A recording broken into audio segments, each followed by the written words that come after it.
What's this? Smells like Teen Spirit in here.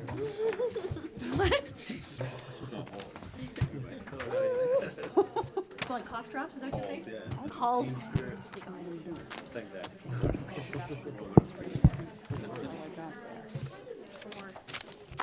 All right, guys ready? And this is just for information because we're not talking about Good evening. Welcome to the Portland Board of Public Education. Tonight is January 31st, 2017, and we are meeting tonight at Casco Bay High School in room 200. Would the superintendent please call the roll?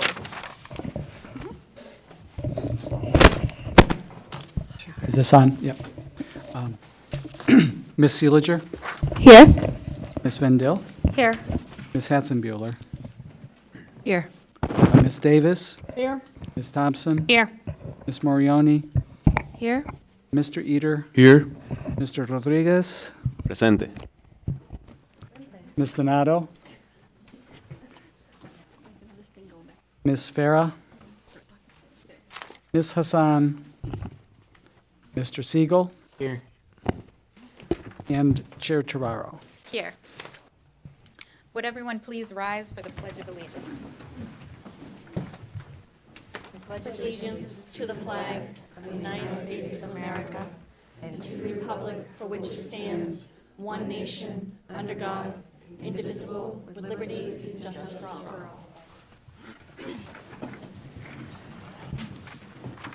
This is great.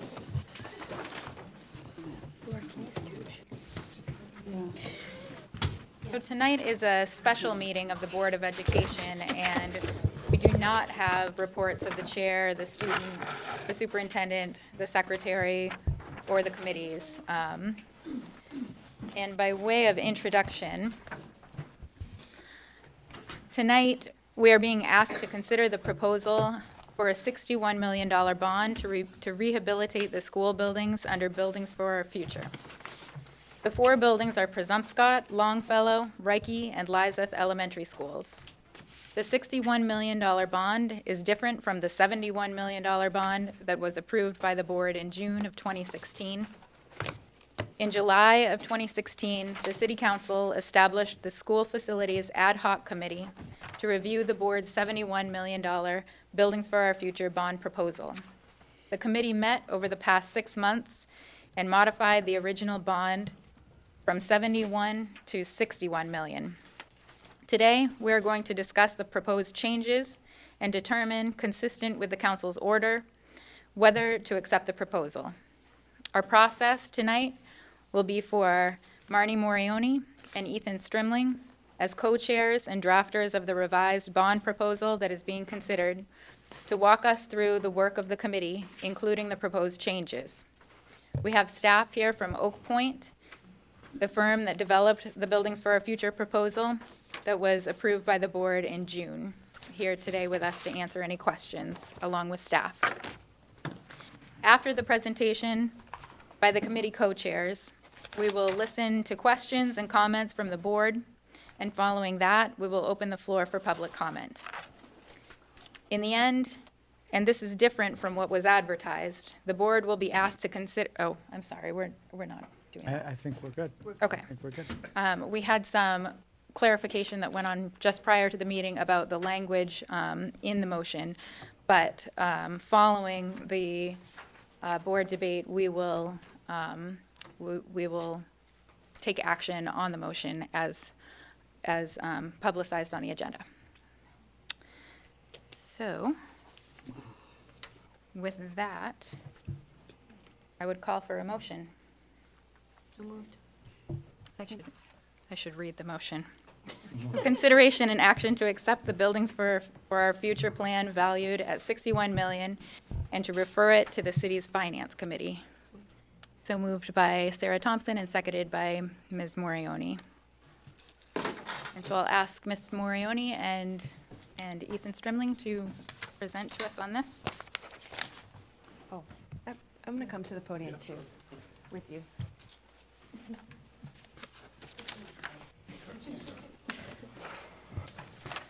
I could have spoken from there, but it just seems more official as the co-chair of our ad hoc committee to be up here with Mayor Strimling. Thank you, Board, for taking this under action tonight. We did move it ahead a bit because we also wanted to make sure we got it back to the City Council. We have worked now over 8 months, the ad hoc committee, and just to give you a little bit more background about that committee again, I know we've talked about it and you've been aware of it, but I just want to let you know that of that, we did have 4 board members, and I want to say a thank you to Ms. Hatzenbuehler, Ms. Thompson, and Ms. Trevorrow for being part of that, including myself to be part of that ad hoc committee. We also had, on the city council side, we had Mr. Councilor Brennerman, Ms.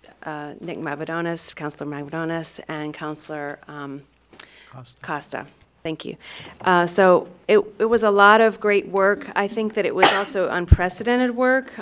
We have talked about this work for many, many years, even before all of us were even on the board.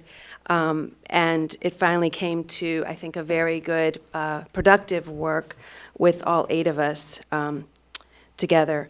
The main thing we want to let you know is that we started off by bringing that to the city council, and all city councilors were allowed to raise any questions they might have had about any of the details of Buildings for Our Future.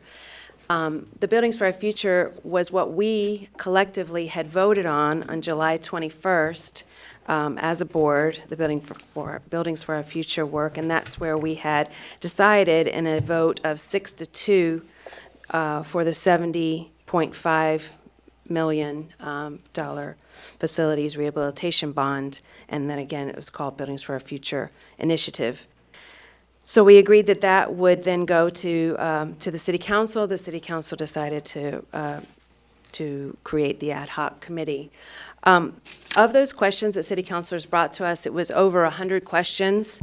And within those 8 months, we worked tirelessly, staff worked tirelessly. I want to say thank you so much to our superintendent and to our facility staff, as to Oak Point and Associates for all their hard work, to Anita LaChance, our deputy city manager.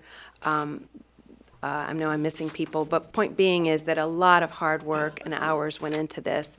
If we had to take that amount of hours and calculate it into a dollar value of even dollars spent just again on this effort, I don't want us to forget to take that into account. So tonight, what we have before us is now looking at what the mayor and I started to, after lots of lengthy discussions with our ad hoc committee, realizing that there may be areas that could be cut within the $70.5 million. And so the 2 main adjustments that happened, you have in your packet of information, but I want to read this list just to clarify what proposed changes from the $70.5 million to the $60.9 million.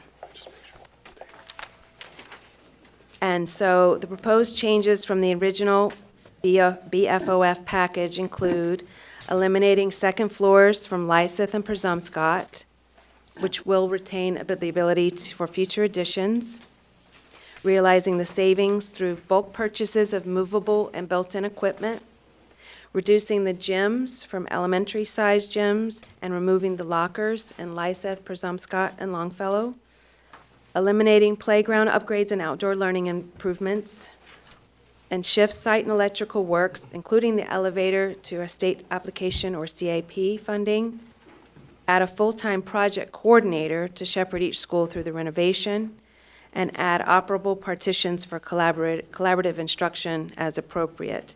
So those are the changes, whether it's increasing or decreasing line items. Just wanted to point those out. The other thing that the mayor and I wanted to ensure that the adjustments were spreading the borrowing out to a 6-year, spreading it out for 6 years to lessen the impact on taxpayers, and also to put back in a solar domestic water heater at Reiki in the project. So I know that's a lot to think about, but I think the main thing to consider is this is not new information for us. This is something we have been working on for years. This is something that came before our board already, that we voted. Again, it was 6-2. Mr. Ali was not with us that night to vote, but considering that we did support the $70 million bond at that time, we're now looking at a decrease that would, we believe now, we're able to satisfy the needs of the schools. It does not impact negatively any educational needs for those schools, but instead finally addresses some of the facility needs that have been necessary for not only compliance issues, safety issues, but also making our schools into 21st century learning environments for our students. So I'm going to turn it over to the mayor, who I'm sure will be much more articulate, but I just wanted to kind of lay the land of where we have been since the school board looked at this proposal. And there's a lot more details we can talk about. Thank you. Thank you, Marty. Thank you, Madam Chair. Thank you, School Board, for having us here this evening.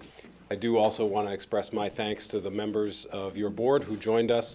We had 100% attendance. It was phenomenal. We toured all 4 schools. We had 8 meetings. We did line-by-line budget analysis. We had 2 public hearings. It was a very comprehensive process, a lot of creativity, but something that I have to find in my first year as being mayor was one of the best processes I have been through, so I really appreciate all of the input. You have in front of you this School Facilities Ad Hoc Committee proposal. This pretty much outlines what it is. I do want to just put a little bit of it into the record so that people are aware of what we went through and where we landed. Some of this will be a little bit repetitive from what Ms. Morioni just mentioned. On January 19th, after 8 public meetings, including tours of all 4 schools, 2 public hearings, and line-by-line budget analysis, the School Facilities Ad Hoc Committee formally endorsed a modified school bond to renovate 4 elementary schools, Presumpscot, Longfellow, Reike, and Lysath. The proposal addresses physical plant deficiencies and creates equity among schools and modern learning environments by funding critical improvements at all 4 schools. The modifications from the original Buildings for Our Future proposal, which are below, were developed in concert with school principals to ensure that the schools are maximizing learning environments while making budget adjustments that did not have an adverse impact on the educational experience for future students. I want to emphasize this point because I know you did a lot of hard work on this. You are much deeper experts than many of us were on the ad hoc committee. In making any reductions, as we were trying to look through this, we leaned heavily on your staff, and your principals came and testified to talk about what changes would still be okay without having an adverse impact on the students. So all of the changes that are in here did go through staff first for them to take a look at it and make sure that nothing was being presented that could have an adverse impact on kids. Through that process, we trimmed the original package of $70,967,000 by about 14% to $60,958,000. It spreads the borrowing over 6 years, as Ms. Morioni just mentioned. That is a tax increase of about 3% spread over those 6 years. It's about $25 per year for a total increase of $148.11. That is a little different from the document I think that you received on Friday. There was a mathematical formula on the percentage only that with the finance department, the numbers are all the same. It's still the same $148 increase. The document you saw, I think on Friday, said 2.6% overall. It is actually 3%. And so that is in this document, and the financial numbers in the back, which I can walk you through in a moment, will give you that indication. The vote was 7-1 on the committee. Myself, Councilors Brennerman and Costa, School Board Chair Trevorrow, School Board members Morioni, Thompson, and Hatzenbuehler all voted in support. Councilor Mavadonis was the one vote in opposition. Quickly, just to remind folks, the 4 schools we've outlined, it's important to remember, of course, all that is happening in these schools, not simply what we cut out. So we wanted to make sure that the public and you were aware in summary form. Presumpscot, this proposal will eliminate the modulars and adds over 9,000 square feet of classroom space.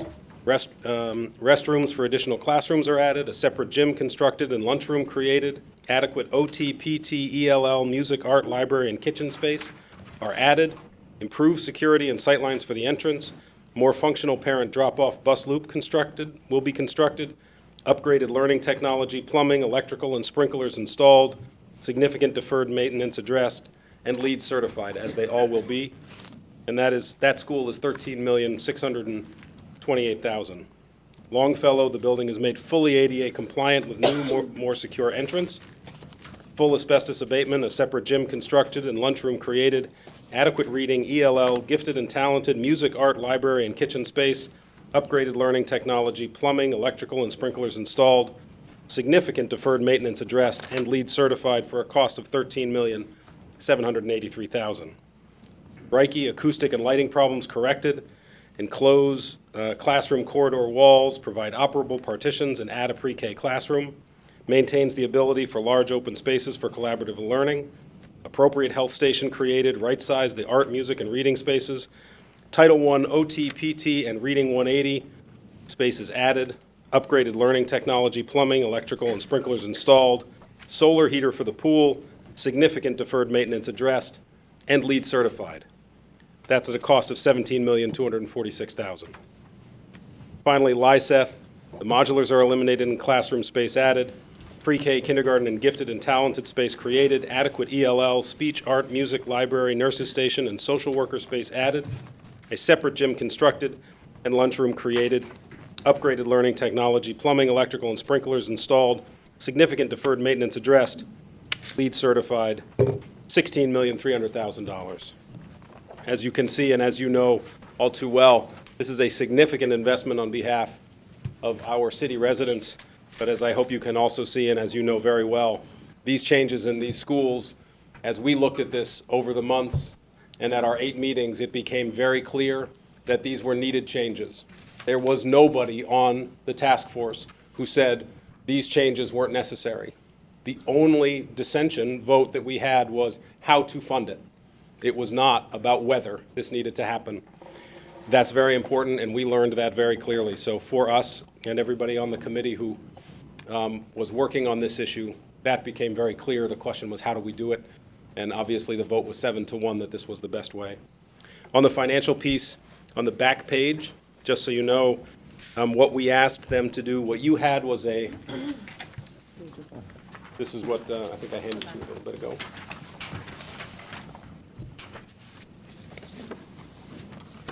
Yes, on the back page. So this is,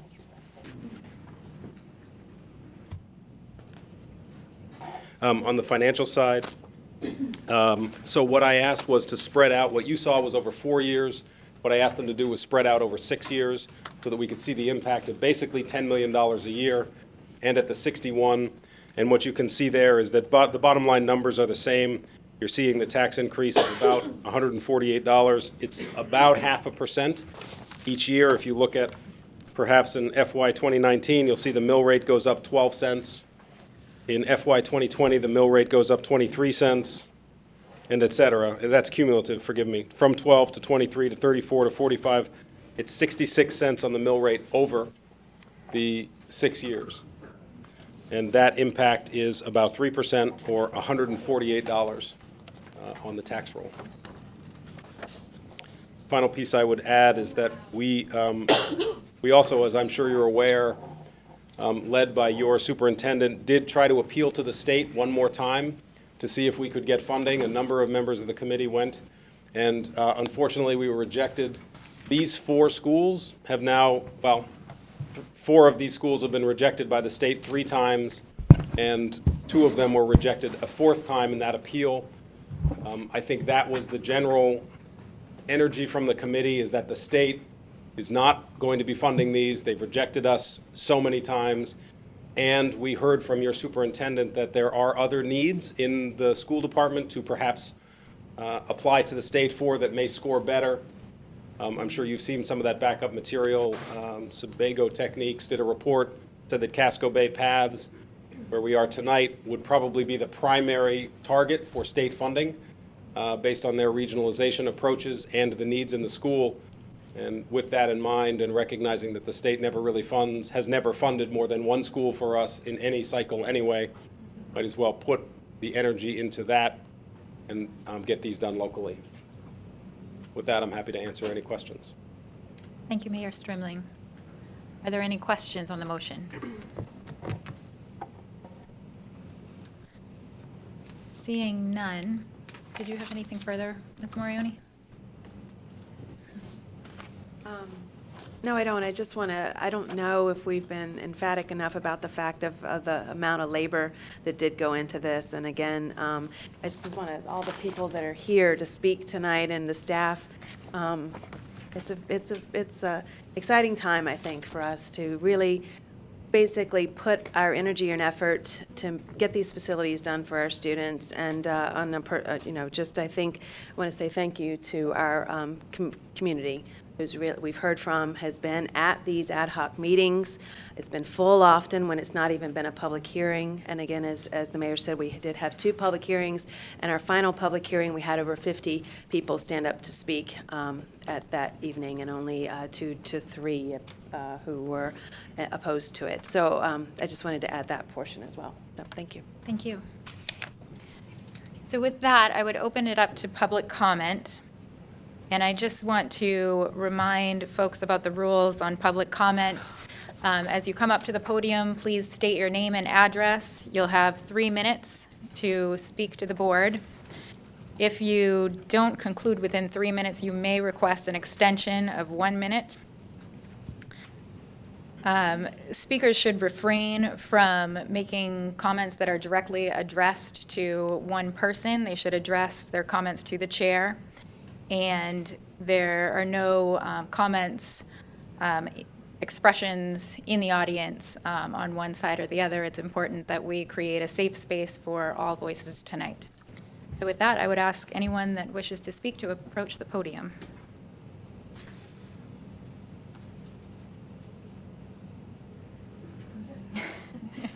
Hi again. Joanna Franco, 113 Brackett Street.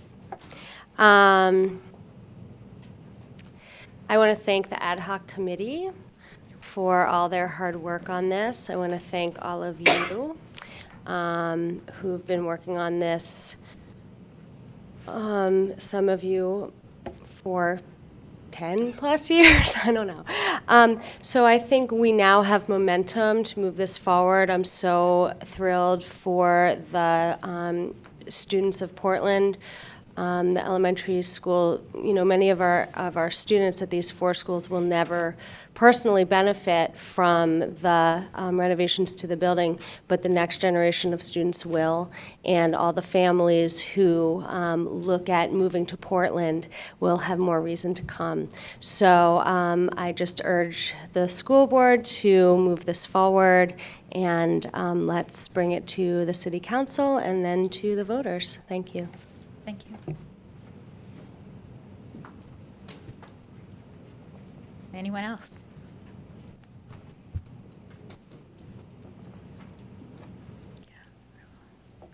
Hello, I'm Emily Figdor. I live at 31 Cushman Street, and I also just wanted to thank the school board and those members of the ad hoc committee, Mr. Mayor, for all of the work that's gone into this proposal over many years. You've kept at it when it's not been easy, and I really appreciate that. I think that this is a really uncertain time on top of the need to finally have a comprehensive solution to our elementary school facilities and the need for the city to invest locally. We have a president who we don't know what to expect from, but we know that it's not business as usual. It's all the more important that we do what we can locally, in addition to the fact that the state has rejected these schools so many times. Two of the schools 3 times, 2 other schools 4 times. So just underscores to me the need for Portland, after almost a quarter of a century, to invest in its school buildings which will have such a big impact on our students' education, our children's success, as well as our city's economic development, the continued development of our neighborhoods. We know each of these 4 schools is really the center of their community and the neighborhoods, and making our city stronger overall. So thank you so much for all of your work. And I encourage you to pass the $61 million bond. Thank you. Thank you. And if folks could form a line behind the podium so we can keep the public comment going, that would be appreciative. Mayor Strimling. Thank you, Madam Chair. I'm taking off my ad hoc committee hat, putting on my mayor hat now, just to more, hopefully, passionately advocate in support of this. I think your vote tonight, moving this forward, and the city council hopefully taking your lead, will transform the city of Portland. And I mean that. For us to be able to say to families all over this region that almost all of our elementary schools have been rebuilt or are brand new is a remarkable testament. As we toured the schools, we heard story after story of principals talking about parents who came into the school and just said, not the environment I want to have my kid in. Not that the school itself wasn't teaching good things and having inspiring teachers, but just physically what they saw when they could go to Scarborough, or they could go to Falmouth, or they could go to Cape Elizabeth. We know that they decided somewhere else. And your vote tonight gives you an opportunity, I think, beyond anything you have done in the last few years to create a legacy. Imagine what this city will be like when 7 of 8 of our elementary schools are virtually brand new. And we can say to families all over this state, come here. One of the things I pledged to work towards when I ran for this office is for Portland to have the best schools in the state, bar none. And we need these environments to get us there. And your vote tonight will be one more step in that direction. And I strongly encourage you to vote in favor of this, because I can't imagine there's another vote that you'll be taking that can have more impact on our children. Thank you.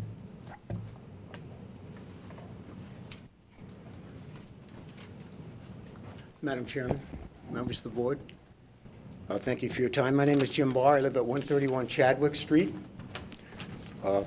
Let me, if I could, address the issue of the issuance of the bonds rather than the bonds themselves. Now, in a few weeks, some well-coached fellows will come before you, and they'll want to be able to package your bonds and sell your bonds to investors. Now, many of these people have been engaged in antisocial activities over the last few years. And let me tell you what some of these activities are. Now, they may not be the people that come before you, but these are some of the things they do on a regular basis. They do money laundering. They originate subprime loans and mortgage securities. They package toxic mortgage debt in designed-to-fail securities. They manipulate interest rates. They manipulate currency exchange rates. They promote bribery and kickbacks. They assist in illegal arms trafficking. They assist in tax evasion and the creation of bogus shell companies. They do equity front-running. They create mirror trades for oligarchs and gangsters. They create fake bank accounts. They assist in illegal mortgage foreclosures. And they routinely engage in accounting control fraud. So they may come before you and want to package your bonds for you. And you want to think twice about that. Of course, they'll tell you that they're as pure as the driven snow and that they've never been convicted of any of these crimes. And they may be right, because they don't convict people of these crimes anymore. They're like traffic tickets. They just fine them. Nevertheless, in closing, just let me say that there are alternatives to dealing with these people. Now, in Denver, the municipalities issued 5 different bond issues to locals.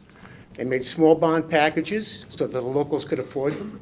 They got buy-in from all of the locals to the municipal functions, and they were very successful bond issues.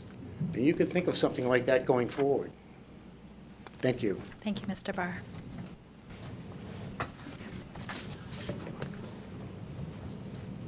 Hi, good evening. My name is Jean Swanton, and I live at 69 Thomas Street. I can relate to what Mayor Strimling had said. I moved here in 2007 when my child was 2 and did a lot of Audubon classes and all the little things you do with toddlers.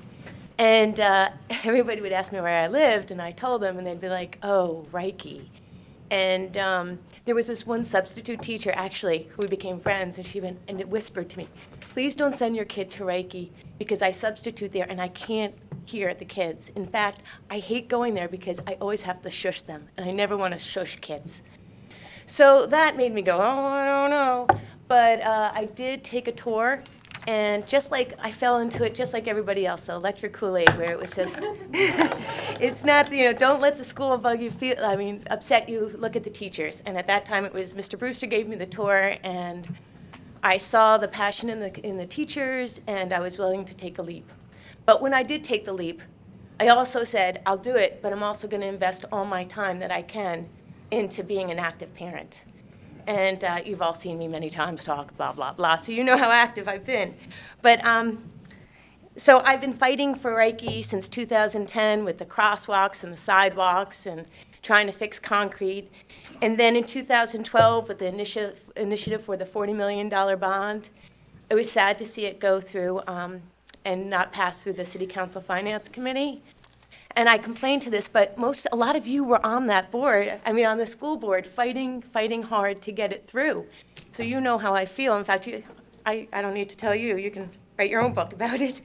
But I want to thank you. I want to thank you for your commitment and dedication and for your perseverance. As Mayor Stringling had said, I really do feel that what you're doing is going to make Portland better, not just for the students, but the parents, the business owners, the community. And I know, I really, really think it's fantastic that we are finally saying, Portland is saying, yes, it's important to invest locally. We haven't invested locally in decades in our Portland schools. It's so excited to let us actually try and get to the voters to say yes. My second thing is, please, I keep saying this because this is my big mission there. I'd really like to see us invest 1% to 2% of the value of our buildings back into the maintenance. If we can put that in our budget, not just the CIP, because we know the CIP doesn't really work because it's only a 1-year commitment. We really need to make that a priority. And any way we can make that happen, please think about it. And also, I want to say I am so excited to see that Reiki's going to have the Title I, OT, PT, and reading spaces. So this is not just fire hazard with the sprinklers or crumbling ramps or leaking roofs. This is also going to impact our student learning. So thank you, and thank you. Thank you. Thank you.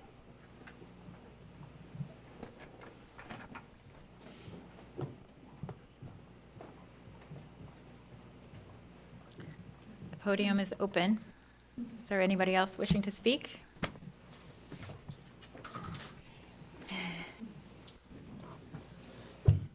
Hi, my name is Annetta Weatherhead. I'm a former Reiki school parent. I have 3 children that I went through.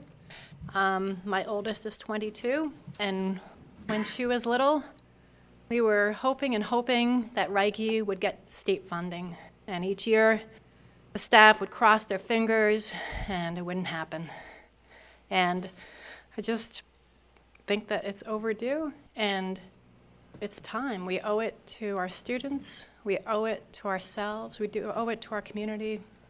And I, can't really add on much more to what Jean and Mayor Stringling had said, but I wholeheartedly agree with them, and I hope that you will be able to take the next step forward towards making our schools better. They're already great, but let's make them better. Thank you. Thank you.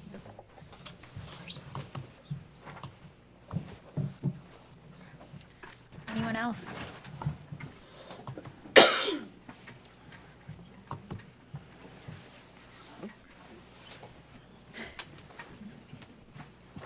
Hi, my name's Lee Steven. I live at 26 Walcott Street, and I actually was here for another meeting. I have a student at Casco Bay and a student at Reiki, and I want to thank you all for the work you've done over the years, and I feel like we're maybe coming into the final stretch, and we just need to continue pushing on and approve this and send it back to City Council. And on a separate note, if I could, I just want to thank the superintendent for his response for the activities that happened here last Friday. Thank you.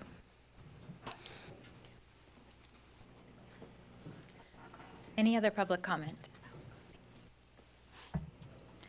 Seeing none, I'll close the public comment and open it up to board discussion.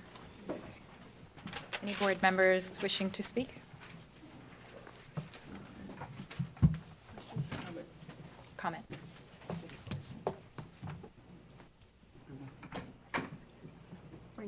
We're in debate.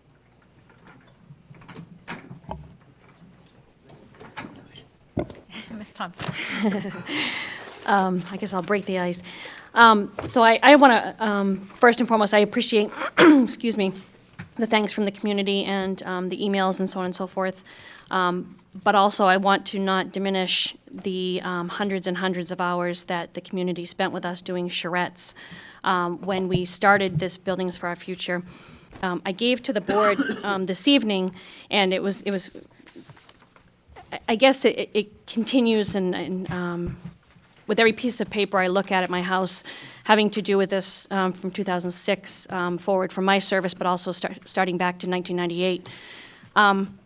And this is a flyer that we did from the district back in 2012 and 2013. And this was when we hoped, as Ms. Swanton said, that we would do a proposed referendum for funding in November of 2013. And just to remind people, we did get as far as the Finance Committee on the city side, and unfortunately it failed there. At that time, we were asking for $46 million, and 3 years later, we're asking for $60 million. And as we saw from the report from Sebago Technics, we have a plethora of needs across the district. We have a report, I believe it was from NESDEC, that gave us a recommendation back in 2000, I don't know what now, early 2000s, for us to start putting money aside. And if we had started doing it back then, we may be a little bit further ahead, but that's not a revelation. It's at report after report after report that we did. Our consultants continually said, you've got to continue to invest, you've got to save money, you can't keep up at this pace. So I hope that people will understand that this isn't something that came out of the blue. There's been so much work done on this, and I think it's time that we allow the community to have their say. My hope is that they will vote it up and we'll be on our way, but if they do not, then we will go to Plan B and work with the community. Being a lifelong Portlander, I realize and I understand the tax concern. I'm also concerned as well as a middle-class family on the tax impact. But at the same time, when I walk into Lyseth School and see it was the same when I was there in the early 1980s, it's a bit concerning to me. And when they work out the figures overall, I guess I'm being timed, no? Beep. Okay, shut up. I lost my complete train of thought there, but anyway. You're talking about the early 80s. Thank We you. were back in the early 80s. Yeah. And then when I was at Portland High in '88.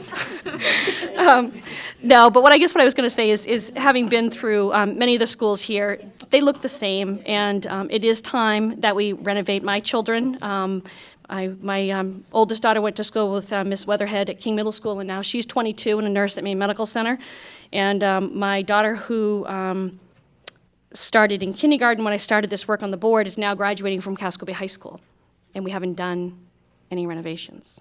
And those two children, in the years that they've been here in the Portland Public Schools. So for me, I think it's time for us to bite the bullet a little bit, and $25, if that's the way it works out, per year. I might be, is that the correct? Okay.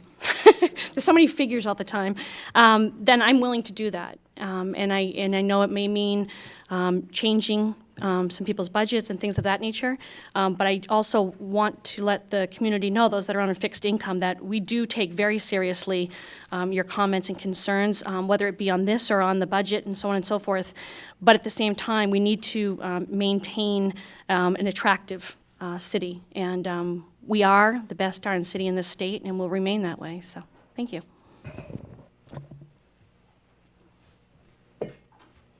Ms. Morioni. Thank you, Madam Chair. I won't be long because I've talked a lot over the years, 9 years and counting. The most important thing to say right now, I think, is we have looked at all this over and time again, and I think the more we delay getting it to the voters to decide, the more I think we lose our credibility. Honestly, I feel like I can't even go, talking to a neighbor without saying, "Are you still working on that? You're still trying to get that through?" Where it's getting bogged down in elected official work, and that to me is a shame. It's a crime. I mean, if we can't get it to the voters to help us make this decision, then shame on us. We've talked about it. We spent way too much money and way too much research time, way too much of our staff and superintendent's times on this. So I really I'm ready for the voters to help us to just make this decision. We have all the background evidence that we need, I believe.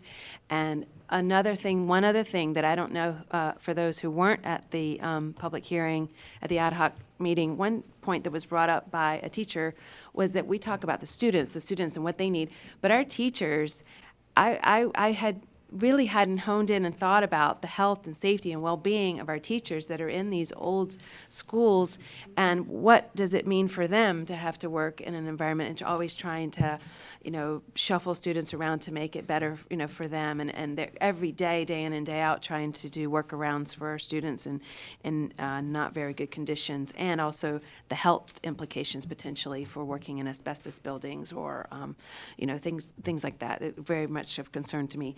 I would love to be able to say we stood up and we were able to take a strong stand to show counselors, yes, we want to make our neighborhoods great, we want to make our schools remain walkable, we want to stay true to the equity mission that we had set out years ago.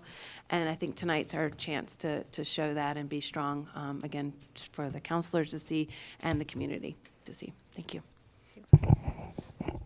Mr. Eder. Thank you.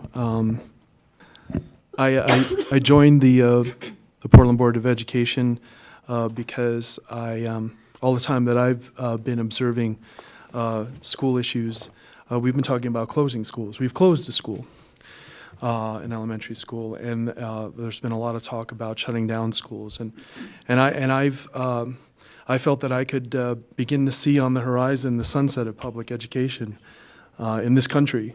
And so it gives me great pleasure to be here, and I thank for this moment, and I thank all the parents who worked so hard on this, and they're not going to see their kids probably enjoy the new facilities, but they worked tirelessly anyhow. I'd like to thank my board members, the ad hoc committee members, for all of their work and the previous iterations of this. I'd like to thank the mayor, who I think has been an advocate and a partner in this, and that's made all the difference. And so therefore, it gives me great pleasure to support this measure tonight, and thank you so much for everybody who's worked so hard. This has been vetted as much as it can be with a huge heap of Maine frugality and many hours of work. And I feel like tonight we're renewing our commitment to public education in the city of Portland, and I'm proud to be supporting this. Mr. Rodriguez. Thank you, Chair. So I'd like to, like my colleagues have said, thank and show appreciation for all the hard work that staff, school board, and city council have put to get this proposal to this point. I'm in a very unique situation in that I only have 9 weeks worth of being a public servant before I can move this forward. As I've said before to my colleagues and to some community members, I'm very optimistic and encouraged to see the collaboration between the school board and the city council.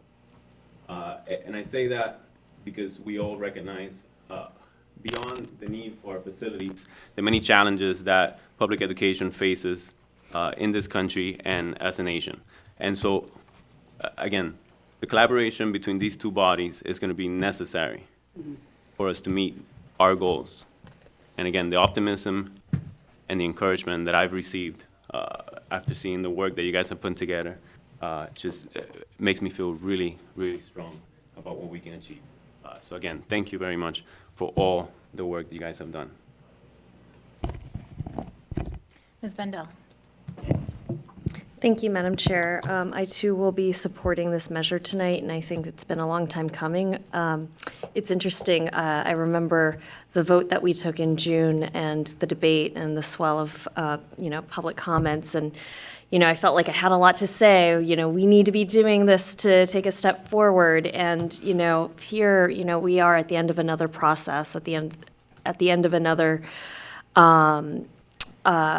proposal, group that came to us, and, we are going to be voting on this and hopefully sending it to the city council. And so I have nothing more to add than, what my colleagues have already said, what I've already said before, that, it's been a long time coming that we've, fixed our schools, that we've invested in our capital needs. And, I'm really glad that the city has been a big part of being at the table this time around to make sure that we move forward together. Thank you.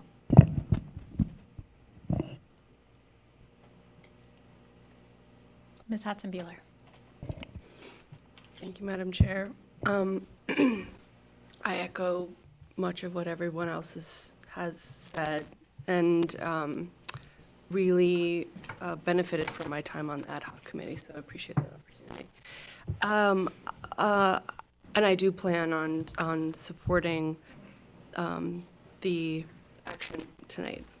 I think that what I think is very important, what needs to continue to happen even after this vote tonight, is that this not be sort of a climactic vote, but rather an understanding that the public comment tonight around the operating budget, we need to be more mindful around our CIP process. We need to be more mindful around our multi-year budgeting. I think that Ms. Thompson's talked about that a couple of times, and we plan to get that done this year, back on track, because I think that when we talk about equity, I think it's important, and I appreciate that conversation around the elementary schools, but I think we need to think about it district-wide, because $61 million for 4 schools really is a lot, even though it's very needed. I don't argue that at all. But with the Sebago Technic's report, we understand the needs of all 17 of our schools. That doesn't include other facilities, I believe. It does include those 17 buildings. So I am pleased to support this. I'm aware, I am not as much, I am concerned about the tax increase. I am less concerned about the tax increase, though, as I am about the way that the debt service sits in the operating budget and what that will mean for us in like 5 years from now. And I think that if this does pass, we need to be planful around that. We've just passed a 3-year teacher contract that we're very proud of, and there are going to be increases there that we're very happy to make, but that's the reality. That's going to live in our budget. And so these increases are going to, the pie is only so big. So that debt service is going to be meaningful, and we need to be thoughtful and planful around that. So that's how I plan to not only support the effort tonight, but also to support the district as a whole in the coming years.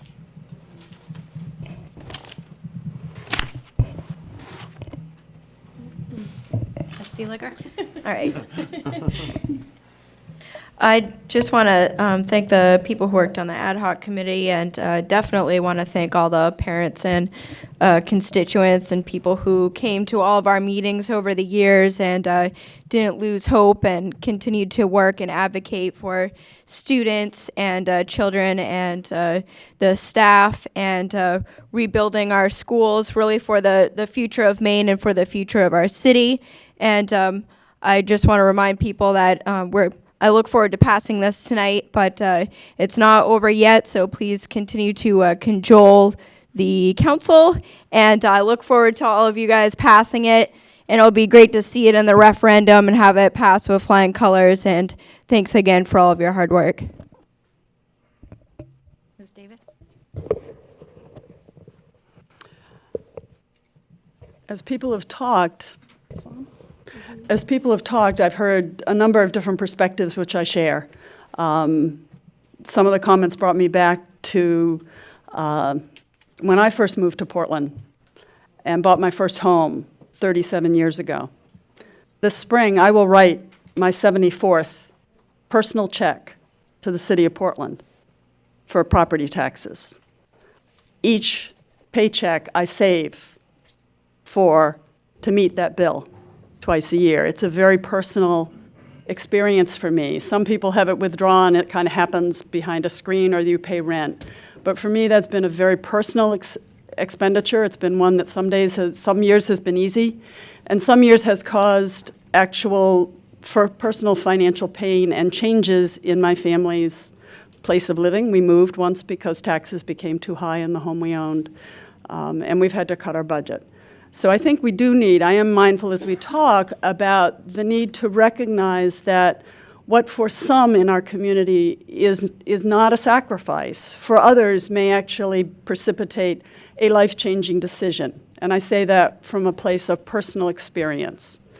When I was out this fall campaigning and talking with people, we were talking about this bond issue. It was the centerpiece of every conversation I had with taxpayers. I met many who had moved to this city, and that the decision point was not so much about the schools. They were here because of our schools, but they were concerned about taxes. The decision had been between Scarborough and here, not because of the school programming, but they were drawn to Scarborough because the taxes were going to be less, or Westbrook because it'd be $1,000 less. So I just caution us to remember and to listen with open hearts and open ears to those members of our community who live on fixed incomes or may be anticipating fixed incomes, who are not at that point when their incomes are likely to increase, but may actually be decreasing. And we need to hear them as well, because our decisions have an impact on them. The other thing when I think about this is that 25 years ago, my son started kindergarten. And I started my close association with Portland Public Schools as a kindergarten volunteer. I'm a trained preschool and kindergarten teacher. And I gladly volunteered in his classroom in one of our oldest schools, the Peaks Island School, which has a number of facilities. Actually, it's in decent shape. It's an old building, but it's got a lot of quirks and a lot of things you have to work around. But what you clearly realize very quickly is that it is not the building that actually is the magic in the learning between the teacher and the student. It is that relationship between the teacher and the student. Buildings help, and they can hinder, but they're not the magic. The magic is the teacher and the student. And so one of my concerns when I come to this, and I will support this tonight wholeheartedly, because I love building things. I love building things. Working on the Hall Building Committee is going to be a highlight of my service to Portland as a school board member. Being there and seeing that new building, looking at those plans every single time, I light up because I know what a difference it will make in those children's lives. But it's not the magic. The magic is the magic is already happening at Hall School. And I had parents tell me that over and over again when I talked to them. So this is a first step. And I hope it is a first step to addressing this. This is the Sebago Technics report. It talks about $320 million worth of facility needs that this district and this city will face in the next 20 years. As a homeowner, this is our homeowners report, the home inspection report. We got it. Good news, we weren't surprised. Like most home buyers, we kind of knew that was the furnace was bad and the roof needed work. So we're not surprised. But that's a very big number. And one of my concerns as we go forward is how do we take this and this bond proposal and craft a way in which we have a consistent, strategic, thoughtful, multi-stream funded approach to our facilities. Because the other thing I will say, having lived in Portland as long as I have, is I have seen let's do the high schools. Oh, there's done. Let's walk away now. Let's do the middle schools. Oh, that bond issue's done. Walk away. Now we're here, and this sounds like let's do the elementary schools. I don't want us to walk away. Our facilities need work, And we need to develop a way that both taxpayers can afford and that meets the needs, that is thoughtful, planful, and strategic. I am very willing to put my shoulder to the wheel on that effort. It's been something I've been wanting to see, the collaboration between our body and City Council. I am so hopeful. I think that we are at the point where we may be able to work together on this kind of initiative. But I do caution people to think about how we can have a process that is more inclusive, more collaborative, more tolerant of due diligence, of questions, of divergent opinions. At times, this process has felt a bit divisive. It has felt as though some people are targeted if they raise a question or a concern. We need, as a community, to come together and to work together for our students, all of our students. And as such, this is not about winning or losing. This is about doing what we need to do to meet our responsibilities to provide the best education possible for all of our students without lurching from financial crisis to financial crisis or building crisis to building crisis. So, tonight I will vote for this. I can accept the report. I'm glad to refer it back wherever you have decided it is supposed to go. And to put our efforts towards asking and working together to craft a process that really includes all of our facilities, addresses all of these needs, and does what we need to do for all of our students. Thank you. Hello, is this working? Yeah, okay. I also like building things. Kind of goes with paths. I want to thank everyone who's worked on it, and I want to echo what everyone's been saying.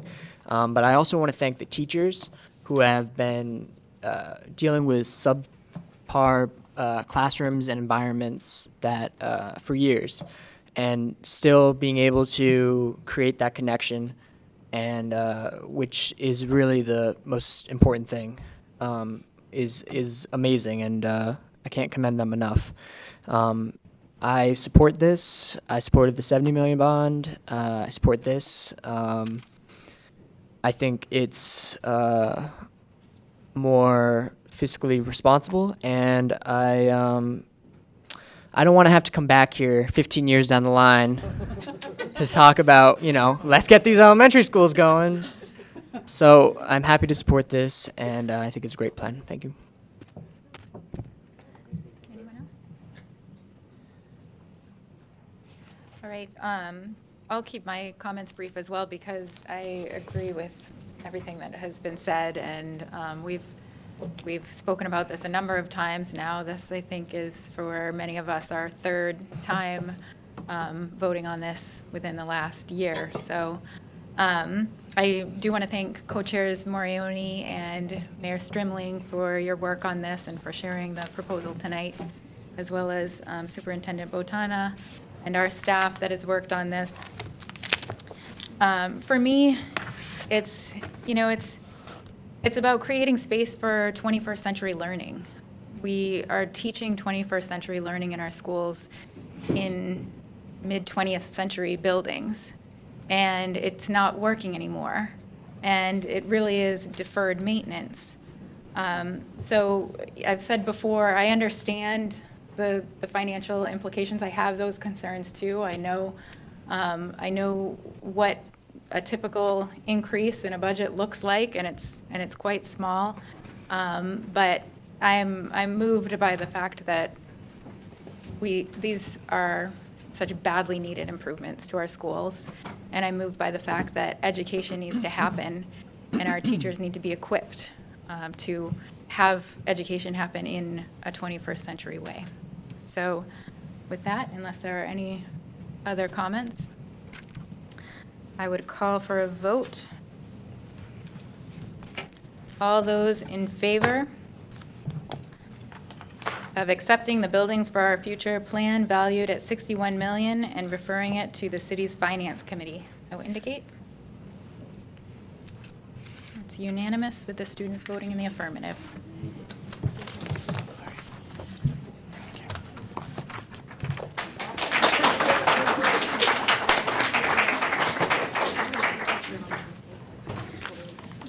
We have no personnel items this evening. We have no board focus on educational issues. We can open it up for public comment where it is before the hour of 10 o'clock if anyone wants to speak on items not on this evening's agenda. Seeing none, I'll close public comment and call for a motion to adjourn. Ms. Thompson, seconded by Mr. Eater. All those in favor? It's unanimous. You're adjourned. Oh.